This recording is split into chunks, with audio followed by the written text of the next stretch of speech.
Hey, welcome, Awaken Church. Glad everyone's tuning in and excited to see everybody gathered with us this morning. So let's go ahead and get started. Really just wanted to have one big announcement before we dive into our topic this morning. And that big announcement is we are excited to come back next week in person for our very first Pioneer service. If you're hoping to figure more about that, we encourage you to check out our Facebook page, go online. We actually have just signups for you guys to be able to sign up. We kind of want to explore what it might look like to return to worship just as a corporate gathered worshiping community. With that said, we do want to also let you know that we are just keeping an eye on the numbers right now for cases, both in Florida and here locally in Duval County. The increase and spike in numbers does have us concerned and worried. And so we're going to just keep our eye to that as well. But we're really looking forward to starting next week. So we encourage you again, go to our Facebook page, go to our website, sign up, and can't wait to see all of you guys back just together. We're a church family, and it's been weird not seeing each other week to week. So really looking forward to that. And yeah, let's just dive into what we've got going on this morning. We're in a new series called Just Go. And the idea for that series is evangelism made simple. And so last week we talked about what is evangelism, and we talked a little bit about Pastor Frank shared just that the gospel is hideous. And so let me unpack that for you guys a little bit. Evangelism is this idea that it's just teaching the gospel with the aim to persuade. We as believers, as followers of Christ, we can't force anyone to believe, but we can teach, share, and just show people how we believe or why we believe. And so it's the aim to have them see the truth of Jesus Christ and believe as well. That's what evangelism is. Frank shared that the problem last week was that this idea of why we even share the gospel, which is just good news, why we do it is the gospel is a universal healing balm to the nations. Our world is broken, wounded, in pain, and the gospel is able to heal people, restore them, give them freedom and hope and truth. It's able to pay for their sins so that they can have a right relationship with God. It's a universal healing balm. But why would people reject that? And this is what we talked about. The gospel is hideous. The gospel is offensive. See, the problem with the gospel, it's hideous to people because it tells people that they are not good enough. The trajectory of their life, their morality, their goodness is not good enough for them to be accepted by the one true God. And this is why the gospel is offensive. And so what do we do as believers? What is our great opportunity here? We see the challenge, but what is our great opportunity? And Pastor Frank shared that last week. Our great opportunity is actually from John 15, 4-5, is just abide in Jesus. Abide in Jesus Christ, and you will bear much fruit. So that's a quick recap. If you missed last week, that's a quick recap of where we were. So love to talk to the kids real quick. So kids, really excited that you guys are here. And every week for, the last 3 months now, we've had kind of a kids corner. And so first things first, it is Father's Day. So as Father's Day, you guys, kids, I see you there. You're on the floor. You're hanging out. You got your pencils and crayons and paper ready. Before you do that, you guys need to get up and give your dad a hug. Seriously, go ahead right now. Go. Give your dad a hug. Happy Father's Day. For those of you parents in there, maybe your dads aren't with you, pick up your phone and text your dad, Happy Father's Day. So it's a great day. Just let your dad know that you love him, that you care for him. Happy Father's Day. Dads and dudes out there, and kids, tune in. So if you haven't got your dad a gift for Father's Day, I'm going to give you guys one tip. So I picked this up on the way to church this morning. It is a Slim Jim. Dads love beef jerky. I'm just going to throw it out there again. If you haven't got your dad something, dads love beef jerky. So grab your dad some beef jerky. Trust me, we'll eat it up. We love it. So beef jerky, I'm actually going to throw the beef jerky back to the sound guys. They've been working hard all morning. So fellas, oh, just missed. All right, kids, I want to encourage you guys to do this. We're talking about Just Go. We're talking about a series of just how do we take the good news to the world. And I want you guys to draw a picture. And here's what I want you guys to do. Draw a picture about Jesus doing something awesome. Draw a picture about Jesus doing something awesome. Or draw a picture about you just loving someone, doing something nice for someone. And instead of sending it to Awaken Q&A, instead of sending it to our email account where we kind of show everybody's picture, we want you to actually give it to the person or give it to someone close to you. Give it to a friend, a family member, someone you play with, and just tell them that you miss them. So I'll share a really cool story with you guys. 2 weeks ago, our next door neighbor had her godson pass away. He lost a year-long battle to cancer, and it was really tough. And my wife and I we just didn't know what to do. And so we asked our kids to just draw a picture and give it to our next door neighbor. And our 5-year-old, Corbin, he drew a picture, and he drew a picture of this little heart, and he was giving this little heart to our neighbor. And our neighbor got that picture, and she just cried. It meant so much to her that we would care, that Corbin would care, that Corbin would say he loved her. And if we're going to talk about Just Go to tell people the good news, we have to tell them that we're not just here to give them a message, we're here to love them as well. And so kids, you guys could take this opportunity to love someone well. And parents, this means you have a little bit of work to do as well, because you're going to have to maybe address and stamp an envelope and send it. Or maybe you're going to have to walk with your kids to give the picture. So just want to encourage us to be a community that loves. Well, that said, let me go ahead and open us up in a quick word of prayer, and we'll get started. Father, we do thank you for this morning. We thank you for the grace and the goodness that you have given us, Lord. Lord, we thank you that though our world seems to just be unraveling, you, Lord, you are the healer and the doctor and the savior and the restorer and the redeemer that we need. And I pray that this morning we would just focus our attention for the next 30 minutes on not only you, but on your word, and that would fill us, God, to go and make a change in this world. We invite your presence, God, right now into this place. We invite your presence into our living room. We pray this in your name. Amen. So this week, we're in week 2, developing new friendships. And just want to let you guys know, I'm not trying to disappoint. I did bring a teaching jacket, so give me 1 second.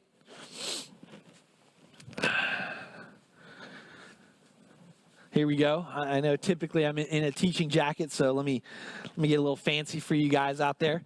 And so we're talking about developing new friendships. And this is tough because, right, when we talk about developing new friendships, so many complications start invading our brainwaves.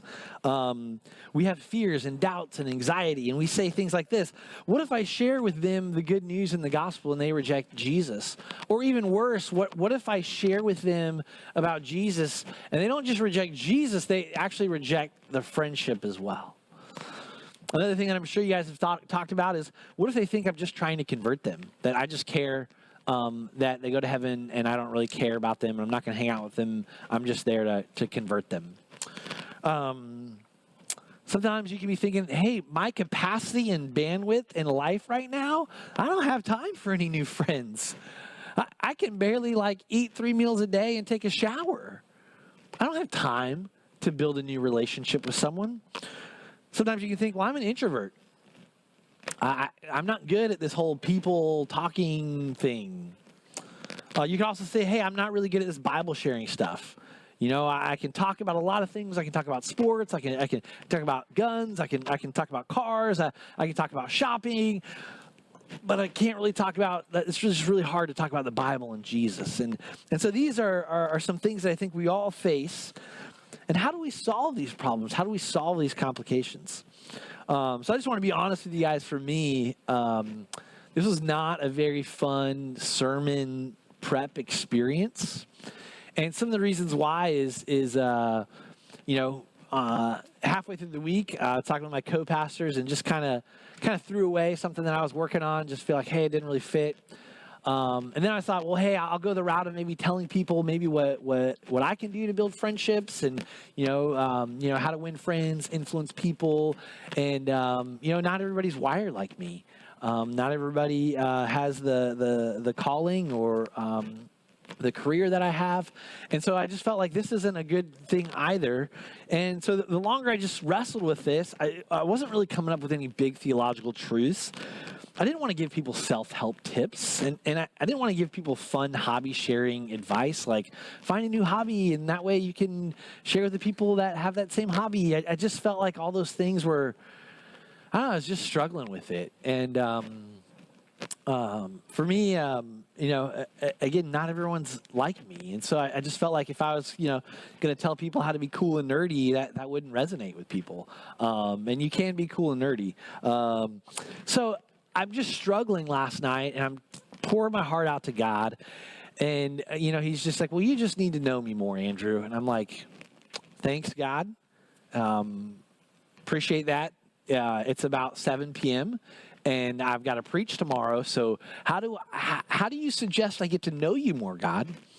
And one of the things he said was, hey, just pick up the Bible and read the gospel. Read a gospel. And I was like, so God, you want me to just pick up the Bible and read a whole book? And yeah. And I felt like what God was telling me was my heart was that I needed to know Jesus more.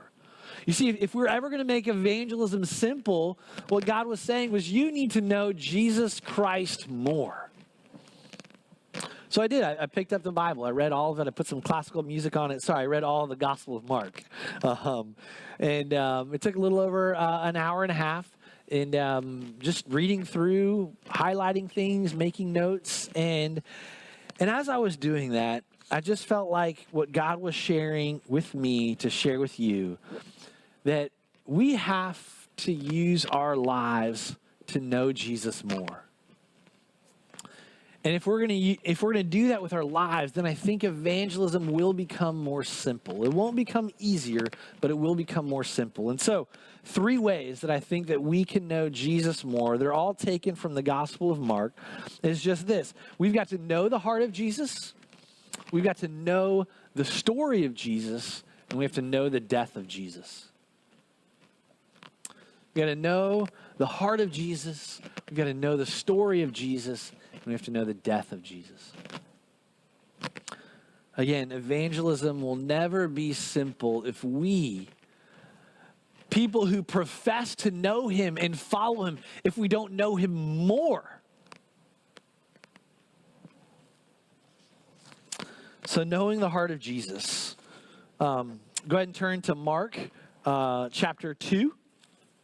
And we're just going to read a few verses. Mark chapter 2. Starting in verse 15. And as he reclined at the table in his house, many tax collectors and sinners were reclining with Jesus and his disciples, for there were many who followed him. And the scribes and the Pharisees, when they saw that he was eating with sinners and tax collectors, said to his disciples, "Why does he eat with tax collectors and sinners?" And when Jesus heard it, he said to him, "Those who are well have no need of a physician, but those who are sick. I came not to call the righteous, but sinners." And one of the things that really just struck me was Jesus is taking a lot of his time, and he is hanging out with people who don't know him, who don't know the Bible, who aren't religious, who who, according to culture and society, would not be deemed good. In fact, they knew that they were jacked up. They knew that they were messed up. They knew that they were broken. They knew that they were hurting. And Jesus says, I want to hang out with you guys. And not just I want to hang out with you guys, but I want to eat with you. And I don't think we understand what this means because, again, in this first century agrarian society, eating with someone wasn't like, we think of it as like popping into a restaurant, maybe grabbing a bite, hanging out for, 30, 40 minutes. And then we go back to work, or we've got, the rest of our night ahead of us so that we can, hit the gym or watch our favorite shows, and we've got our little social interaction. Eating was, we're going to sit down for 2, 3, 4 hours with one another. And Jesus is spending this time with these people. And we have to ask, what shaped his heart? Why is he doing this? I think there's 2 reasons, and we don't have to look for them. We don't have to try to guess what they are. You see, we just have to read the text of Scripture. Because I believe that if we're going to know Jesus, we're going to be like Jesus, we have to have these same 2 reasons in our heart as well. The first is Mark 1:35. Mark 1:35. It says, "And rising very early in the morning while it was still dark, he departed and went out to a desolate place, and there he prayed." See, Jesus spent time with the Father praying. If we're ever going to share the gospel with people, if we're ever going to share the good news with people, we've got to be in prayer for people. I believe Jesus' heart was in anguish for the lost. He was praying for them. Are we praying for those people in our lives that we know are lost? Are we doing it early in the morning? Does it cost us something in our life, in our day, in our schedule to wake up and pray before God for the souls of people who we love and who we want to know more and have a relationship with God? Is it costing us anything? It cost Jesus sleep. That's particularly convicting to me because I like sleep. I enjoy sleep. I have 3 children who interrupt my sleep. In fact, I don't want to wake up early and pray a little bit. I want as much sleep as I can get. And Jesus is sacrificing sleep so that he can pray with his Father. The second thing is Mark 1:41, a few short verses later. We see someone come up to Jesus who's unclean. And Jesus is moved with pity. In Mark 1:41, and he stretches out his hand and he touches him and he says, I will. And he heals. He heals him. And this idea of pity and compassion surfaces again and again in the narrative of Mark, again and again, in fact, in all the gospel narratives, that there was this deep emotion in the heart of Jesus to have compassion for people. It wasn't just that he was trying to hang out with them for, a dinner or a lunch so he could kind of preach the message. There was a deep emotion of love and compassion and care woven into the heart of Jesus. It doesn't matter if you're an introvert or an extrovert for you to have compassion. Jesus was moved by compassion. He was moved by broken and hurting people. And he made the decision to be there with them. And so this is the heart of Jesus. The question that we have to ask ourselves, though, is what is in our hearts? And as I was going through just the Gospel of Mark last night, I asked myself, what's in my heart? Because you see, Jesus gives us this great commission. He gives us this commission to go and make disciples of the nations, to teach them and baptize them, and in short, to share the gospel, to do evangelism. He gives us this command. And I'll just be honest with you. I don't like it. Can I say that? Can I say that in church, that I don't like one of Jesus's commands? Can I say that as a pastor? I mean, I feel like sometimes I should be saying everything is good and we should love it. And I'm just like, yes, it is. Yes, it is. I don't like it. You know, I joke around with my wife that there's probably like 5 or 6 foods that I don't like. Fish is one of them.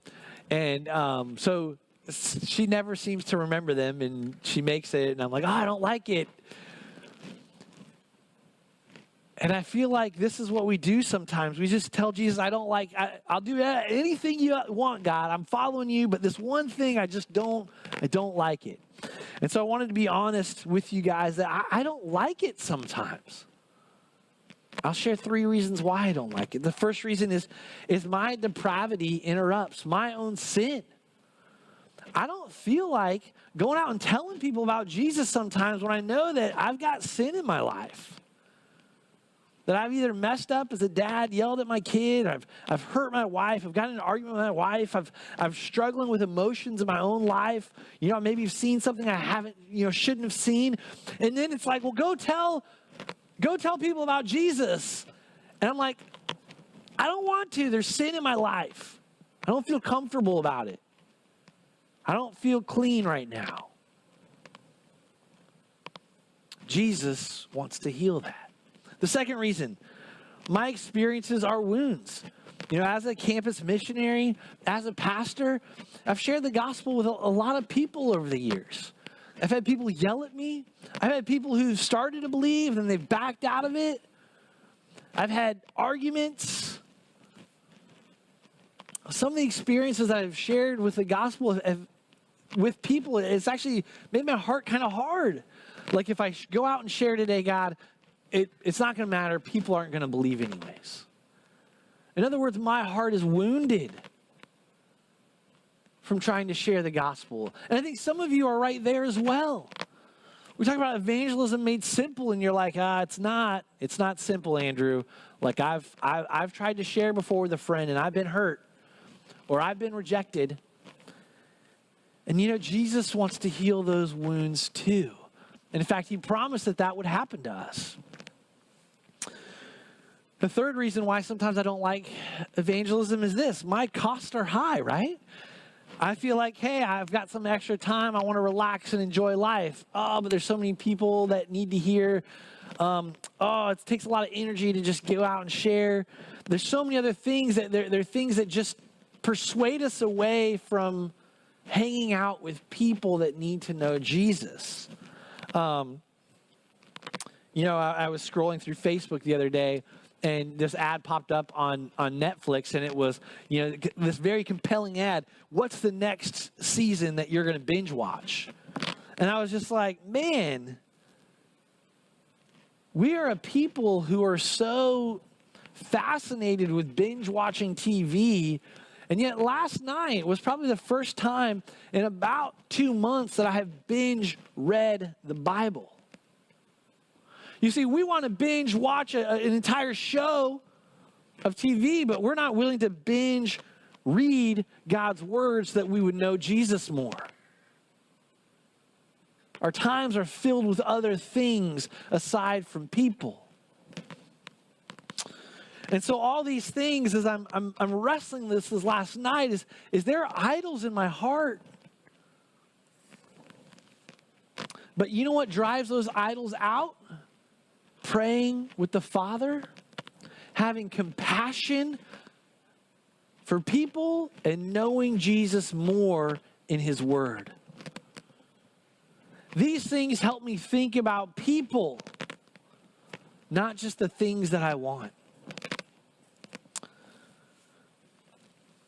One of the things that was really cool on Saturday, our movement of churches had our annual pastors conference. It was planned for Minneapolis, but due to the coronavirus, we had a digital pastors conference. And it was really awesome. It was the 50th anniversary of us being a church movement together, a movement of churches. And so we just talked and prayed and shared stories.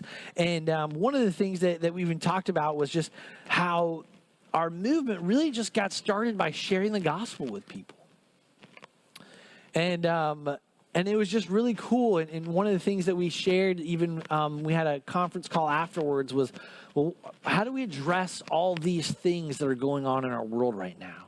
How do we address a pandemic? How do we address protesting? And one of the pastors just said, I've been thinking about making like a little track and going to the protests and just sharing the gospel with people about how Jesus was a revolutionary.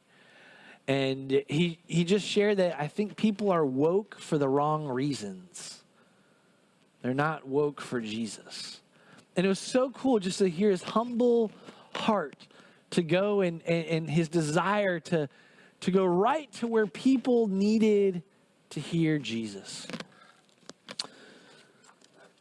So we got to know the heart of Jesus. His heart was for prayer, his heart was for compassion, and his heart was for people. Are our hearts like that as well? The second thing that we've got to do is we've got to know the story of Jesus. Again, we're going to jump right back into Mark. And we've got Mark. This is going to be chapter 10, the first part of verse 17. Mark 10:17. And it says this. And as he was setting out on his journey, so it's referring to Jesus. That's all we're going to read. And as he was setting out on his journey. And I think this is fascinating for a couple reasons. The first 10 chapters of Mark are all about Jesus' ministry. And then come chapter 10, the action in Mark picks up because Jesus is going to Jerusalem. The journey that Mark is talking about is Jesus going to Jerusalem for the final time. Jesus going to confront the religious leaders. Jesus going to die on our behalf for our sins. And so as Jesus was setting out on this journey, and is that not our story as well? Do we not set out on a journey every day? As Jesus sets out on his journey to fulfill his purposes. Again, I think we do that every day. We set out on journeys to fulfill our purposes, our dreams. Mark talks about him being interrupted. That he's got this journey to make to Jerusalem. He's got this prophetic confrontation between religious leaders. He's going to be betrayed. He's got all these things that he's got to accomplish. I don't know about you guys. When I've got a lot of things I got to accomplish, I'm ready. I'm focused. Like, let's go. And then interruptions start happening. Jesus is interrupted by a rich young ruler in Mark 10. Jesus is interrupted on the way to the journey by his disciples arguing about stuff. I mean, sometimes that's how I feel like. People around me are arguing about stuff and I have to come in and solve it. It's like, come on, y'all. I got a purpose. I got a mission. And y'all are like squabbling back here, especially as a dad. All right, kids, you heard that. No more squabbling. He's interrupted by blind Bartimaeus. And all these interruptions, Jesus takes time for. You see, they're part of the journey. These people that are interrupting his life, they're actually part of the journey. And if we're going to talk about evangelism made simple, then we need to realize that the interruptions in our life, the hiccups, the things that throw us off, they're actually opportunities to love people, to bring the universal healing balm of Christ to people. We've got to know the story of Jesus.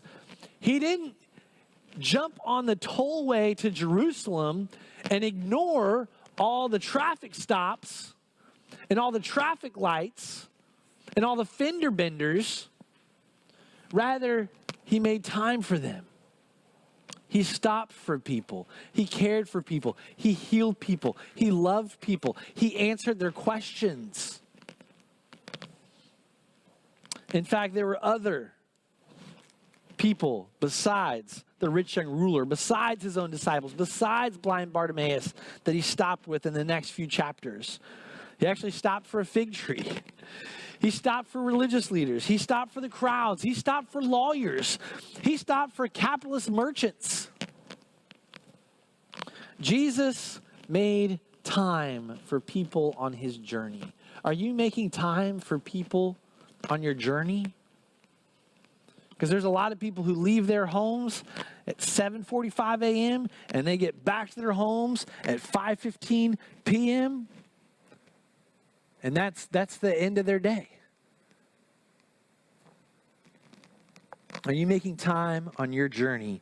My wife and I were talking last night just about how friendship starts. And it was kind of funny because she said she was talking with one of her friends about how their friendship started. And she was just like, I don't really know. She's like, I don't know when we decided to become friends. And they're great friends now. And I think that's the same with many of us. We look back on our life and it wasn't like we just like snapped our fingers and pointed at someone and said, ooh, I want to be their friend. We're going to be best friends. In fact, that's kind of creepy and weird and maybe stalker-esque. A friendship just happens because you start making time for one another. And if we're talking about developing friendships, I guarantee if you start slowing down on your journey, you're going to have time for people. And there's going to be rich friendships that you will acquire in this life.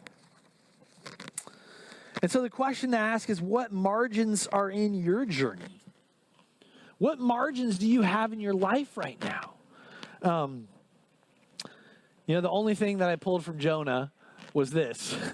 When looking at Jesus, Jonah, and travel plans, Jonah was given the command to also go and share, the gospel, the good news with a city. And instead of obeying God, he made travel plans. And his travel plans were actually like, I'm going to go as far away from that city as possible.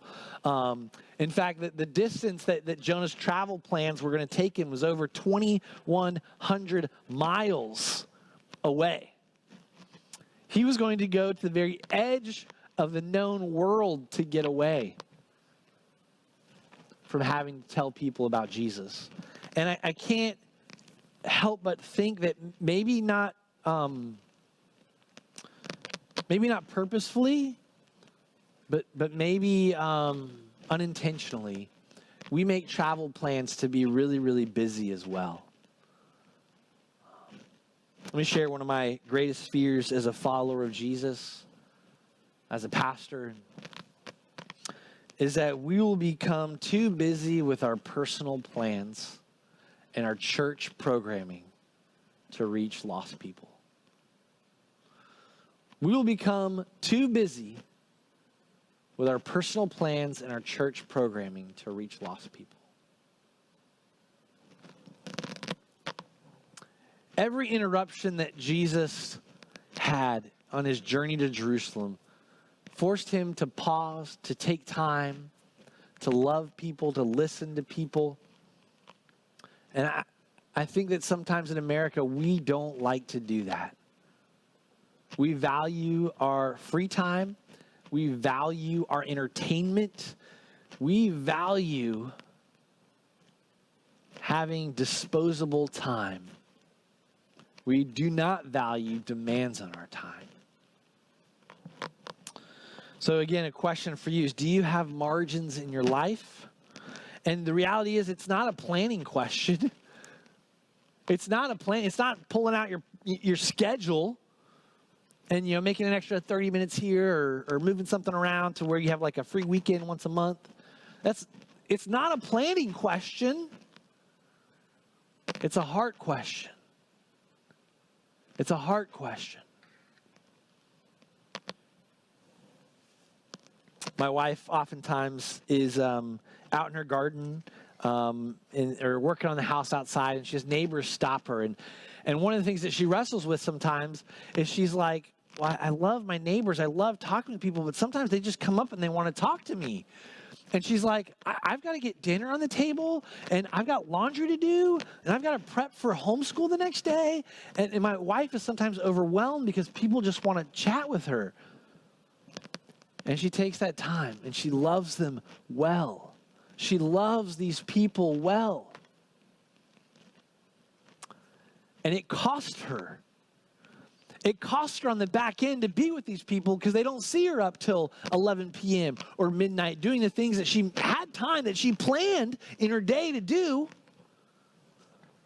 But she wanted to love people well, love her neighbors well, love her friends well. See, if we're going to make evangelism simple, here's a gritty truth. It's going to cost you free time. That's it. It doesn't sound that bad. But your heart, it's offensive to your heart. It's offensive to your heart because you love your free time. Your free time is like a happy place. You get to do with it whatever you want. If we're talking about developing friendships and making evangelism simple, I'm just going to be honest with you. It's going to cost you your free time. It's a heart question. I'll share a story with you guys. So early on in campus ministry, I would go to Starbucks. My wife actually worked there. A number of even the people in our church worked at the Starbucks right next to campus at the town center. And I would go to the Starbucks kind of early in the morning, or in the afternoon. I'd meet with some students there, get some work done before heading over to campus to meet with students or to go share.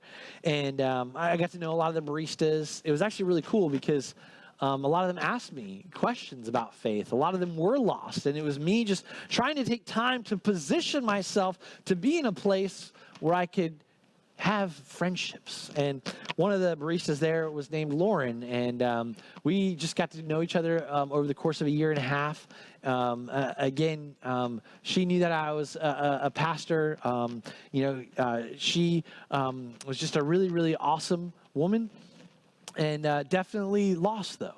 Did not know Jesus. She had a girlfriend. She had cats. She loved her cats. But I remember that she told me tough news one day that she was going to transition to another store downtown at the Landing. And I was like, man, that's a bummer. We won't get to see each other. And I remember thinking, is there a way that I can still show her that I care? Because, I just didn't want to be that regular that was just sat there. I wanted to let her know that I cared for her as a person. And I'd had the opportunity to share the gospel. And so I talked to my wife about it a little bit, and we found out, just looked at my schedule and found, a time or two where maybe I could drive down to the Landing, park, and actually just kind of sit at the counter there and do some work there. And I remember I did it about 3 times.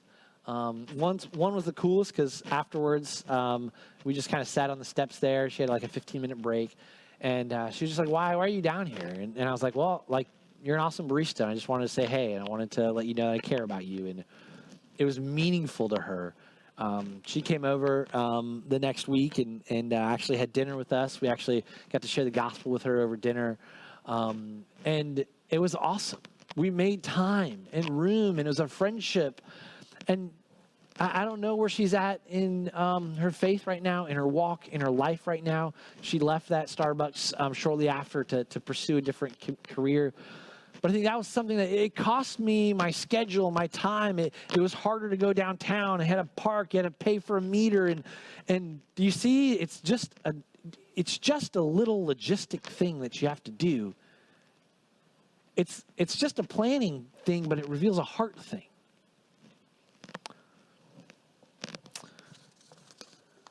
The last thing we have to do is we have to know the death of Jesus. We have to know the death of Jesus.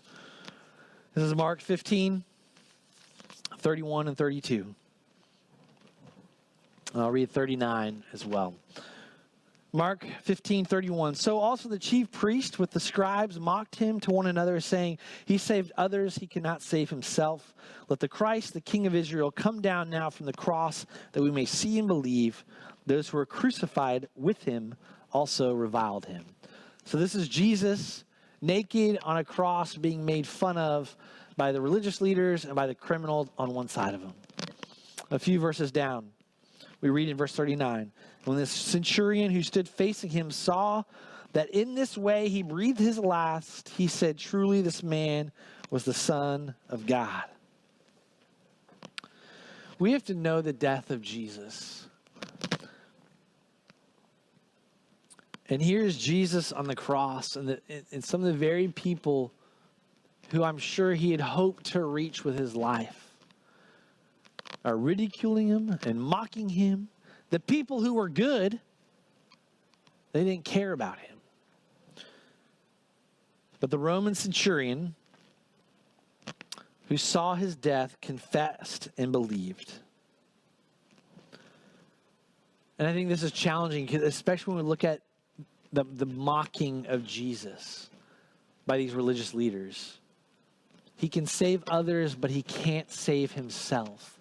Well, that was the entire point of Jesus' life and ministry, was that he would save others and be substituted on the cross for our sin, and that he would not be able to save himself. That he would die for our sins. That his shed blood would make us clean, so that 3 days later God could raise him from death to give us hope. We've got to know the death of Jesus, because the death of Jesus should fuel our hearts to love people, to have hope, to, as what Frank was talking about last week, to abide in him. So again, we need to know the heart of Jesus, we need to know the story of Jesus, and we need to know the death of Jesus. Here's the deal. There was 2 tragedies that day. The people expecting Jesus missed him. The people next to Jesus missed him. Let's not make a third tragedy, because the third tragedy would be that we don't tell people about Jesus' death, his life. Is that we don't tell people. And then we are given the Gospel of Mark. And you see, Mark, he's also mentioned in the Gospel. He actually ran away when all this is going down. He ran away naked too from the garden, from following all these events. But he found courage to tell the story. Mark told his story of how Jesus changed his life. How this penniless preacher from Nazareth was the Son of God, who loved him, who loved others, who had a heart for people, who interrupted his journey, and who ultimately paid the price and died for people. Mark told that to us. And so the question for you guys is, the Roman centurion, you see, he was not expecting to find Jesus. He was not expecting to find Jesus. But he did. There are friends and family members, people in our lives right now, they're not expecting to find Jesus. But when we tell them about Jesus Christ, they will find him. And just like the Roman centurion said, they will say the same thing. Truly, Jesus is the Son of God. And they will believe and they will follow. So again, using your story to know Jesus more, 3 ways. We've got to know the heart of Jesus, to pray and have compassion on people. We've got to know the story of Jesus, to make room and time in our travels. And we've got to know the death of Jesus. We've got to be able to tell other people about what he has done for us. Evangelism will always be hard, but we can make it simple. And again, I think we make it simple by knowing those 3 things: the heart, story, and death of Jesus. We've got to so fill our minds and our hearts with the truth of God. We've got to start binge reading Scripture, because it is the only thing that wakes us up, that gives us a heart for people. I went ahead and put on our PowerPoint slide discussion questions. I went ahead and so if you're watching from home and want a discussion question, maybe over lunch, or if you're watching in a group at your house, if you just want to have that discussion question, my hope is that it just sparks a lot of conversation. I only put one. I just feel like we only needed one from the time. I'd like to leave us with 2 things. The first is a story that I'll share.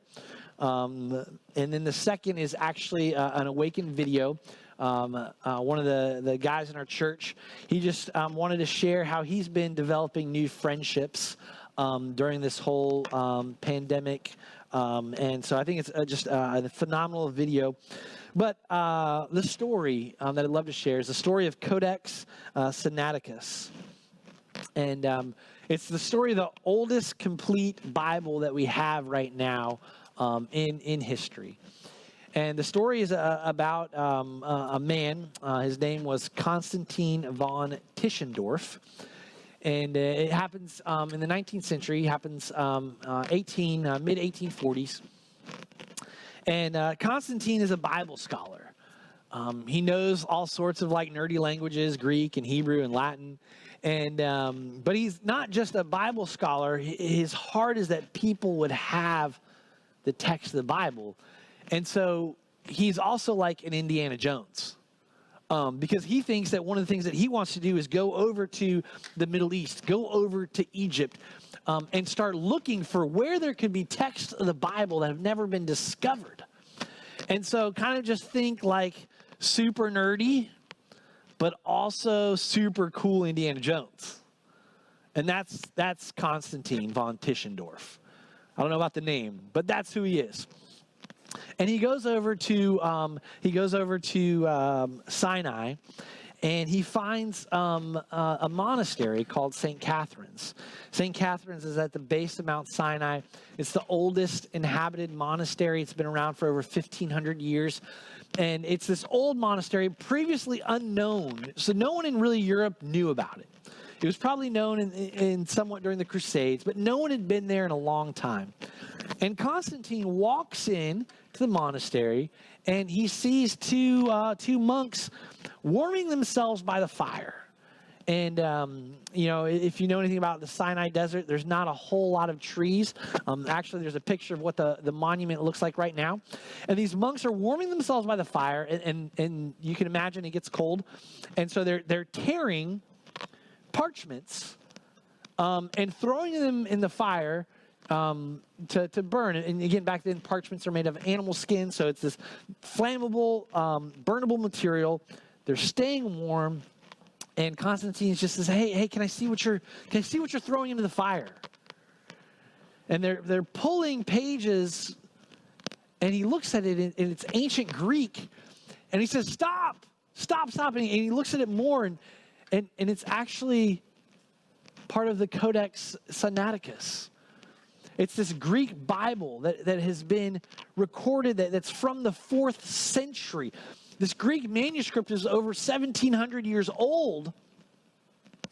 And he says, "Stop burning it. I want to see it. I'll take it. I'll take it off your hands." And he does. And he's able to take about 40 pages. And he comes back about 15 years later, and he's able to find the rest of the manuscript. And he tells the monks, "Don't burn anything more. Don't burn anything else."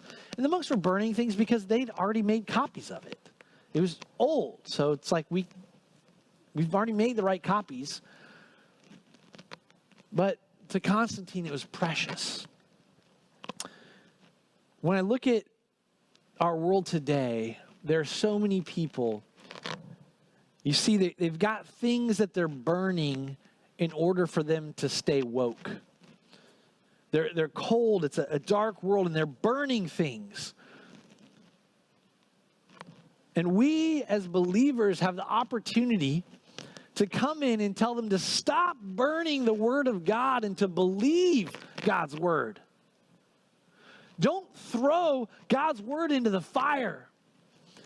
Don't throw these emotions. Don't throw the things in your life into the fire so you can somehow stay warm. It's meant to be read. It's meant to fill your heart, because Jesus Christ came to save you, and that is this true story recorded in those pages. Constantine believed that by him going over to the Middle East, he would find old copies of the Bible, and he did.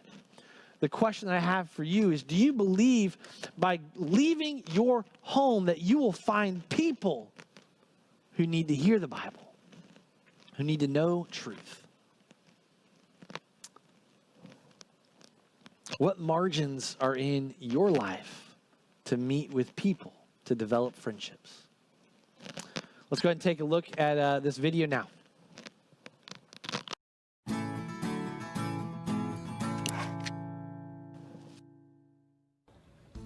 Hi there, my name is Charles Newmeyer, and I'm a deacon here at Awaken Church. This whole Corona thing's been real crazy. I haven't slowed down. I know a lot of people have. They've lost their jobs, they've lost time with friends, time with family. My life doesn't seem to be any different, outside of not being able to go to the beach or not being able to go to parks and things of that nature. I'm still working 40 to 50 hours a week. I'm still collecting a paycheck. I'm very, very blessed. My wife Casey and I have 2 wonderful kids, Miles and Eleonora, and we are blessed to be homeschoolers. So our kids are already prepared to be at home. They do their schoolwork at home, they handle their chores, and then they get to go outside and play. And they were totally okay with it. The biggest way we've been affected has been not being able to see people. My wife used to be able to go out and see her friends when she needed to, scratch that social itch. My kids used to love being able to go over to their friends' houses and play. And we haven't been able to do that as much, and that's been really rough on them. But we're blessed because we're already accustomed to it. In our neighborhood, throughout the Corona, at the very beginning, the ladies started to get together because they were missing that social interaction. So all the moms, all the wives would meet on somebody's lawn and they would sit, they would chat. Everybody would bring their coffee or their chair and a bagel or a donut, whatever it was that they were going to have for breakfast, and they would just sit and talk and get to know each other, and it was a wonderful time. And then a wife spoke up and said, we should get our husbands together. I think they would enjoy this. And like any normal husband, I said, no, this is a terrible idea. This is going to be awkward and hard to do. And then I felt God pressing me saying, this is what I built you for.